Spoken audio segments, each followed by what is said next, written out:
Kumusta mga Kai Soto fans? Welcome back sa ating channel. Tatalakayin natin ang napaka-exciting na labanan sa pagitan ng dalawang Filipino basketball stars sa Japan B-League, sina Kai Soto at Kiefer Ravena.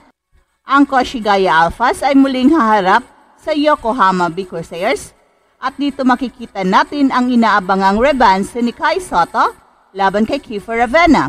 At sa mga naghahanap ng live streaming, ay pakicheck lang po sa ating comment section at ilalagay namin ang link kapag magsisimula ng laro.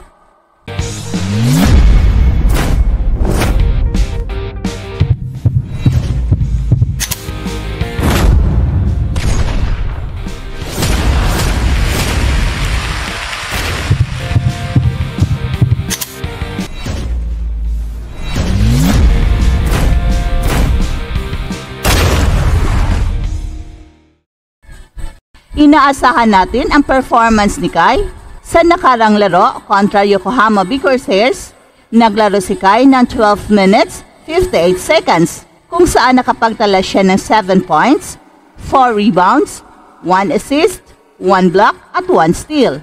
Malaki ang naidulot niya kahit limitado ang oras sa court, lalo na sa defensive end.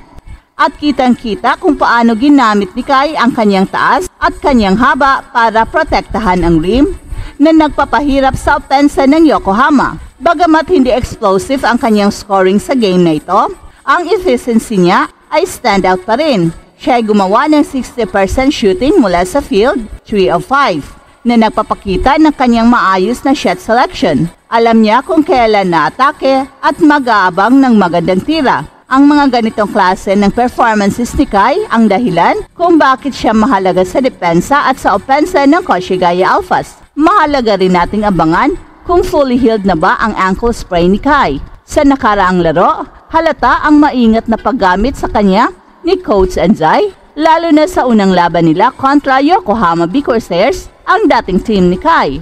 Pinapahinga muna siya sa ilan sa mga crucial moments ng laro at malamang ito ay bahagi ng game plan upang masigurong hindi maagrabyado ang kanyang injury habang nagre-recover siya. Isang matalinong desisyon ito mula sa coaching staff ng Koshigaya Alphas. Ang kanilang long-term goal ay hindi lamang manalo sa mga laro ngayon, kundi mapanatili si Kai sa top shape sa buong season. Sa kabila nito, kahit limitado ang playing time ni Kai, hindi maikakaila na nagagawa pa rin niya na makakontribute ng malaki tulad ng kanyang mga rebounds, blocks at efficient scoring. At ngayon habang inaasahan natin ang revanche ng Yokohama B Corsairs, ang malaking tanong, makakakita ba tayo ng isang full force Kai Soto kapag tuluyan na siyang gumaling mula sa ankle sprain?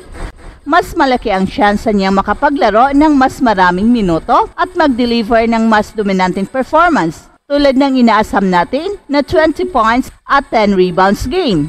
Ang kanyang pag-recover at ang maingat na pag-manage sa kanyang oras sa court ay nagbibigay din ng kumpiyansa sa kupunan. Kung maipapakita niya na kaya niya maglaro ng walang anumang limitasyon, siguradong magiging malaking bentaha ito sa kanilang kampanya sa Japan B-League. At puntahan naman natin si Kiefer Ravena. Sa parehong laro kontra Koshigaya Alphas, naglaro si Kiefer ng 17 minutes 11 seconds at nagdala siya ng 7 points, 4 assists. Ang kanyang shooting ay medyo nahirapan sa larong ito na may 25% field goal, 2 out of 8, at 20% mula sa 3-point line, 1 out of 5.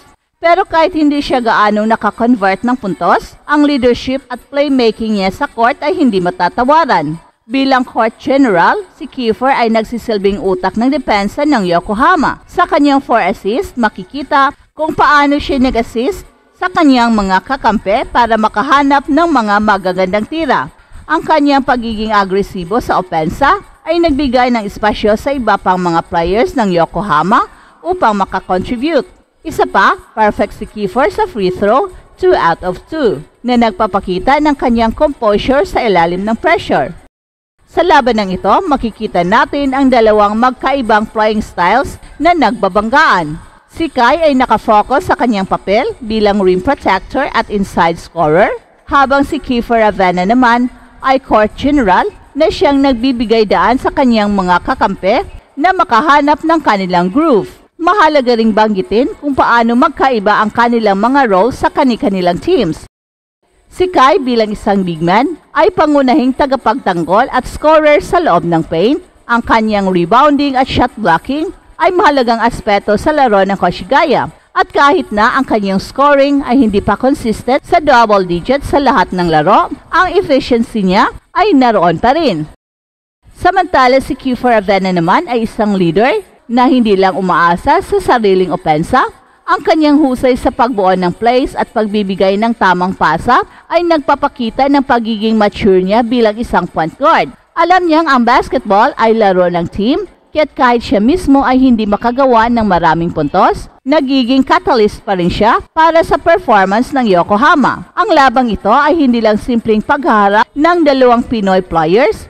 Ito ay isang revanse na nagpapakita kung gaano competitive at ka-dedicated si Kai at Kiefer sa kani-kanilang careers. Si Kai na dati ring parte ng Yokohama ay patuloy na nagpapakita ng growth sa Koshigaya. Ang kanyang consistent improvement ay isang senyales na hindi magtatagal at magiging double-double machine siya, kung saan makikita natin ang 20 points at 10 rebounds performance na inaasahan mula kay Kai. Ang bawat laro niya ay isang hakbang patungo sa pag-abot ng kanyang pangarap na makapasok sa NBA.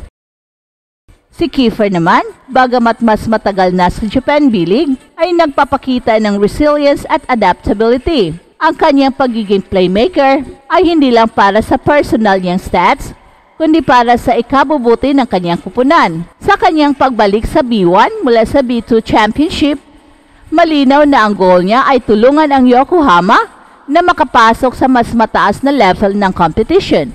Sa mga susunod na laban, hindi malayong makita ulit natin ang mga ganitong high-level matchups. Patuloy nilang dadalhin ang kanilang laro at ipapakita kung bakit sila ang pride ng Pilipinas sa international basketball scene. Ang mga ganitong revanse ay nagsisilbing inspirasyon hindi lang sa kanila kundi sa buong basketball community ng bansa. Hey, hey, hey! Attention mga kapatrol! Get ready for an epic giveaway.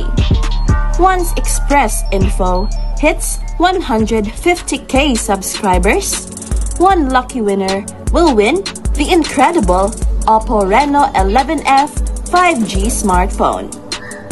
Here's how to join. Step 1. Subscribe to Express Info right now. Step 2.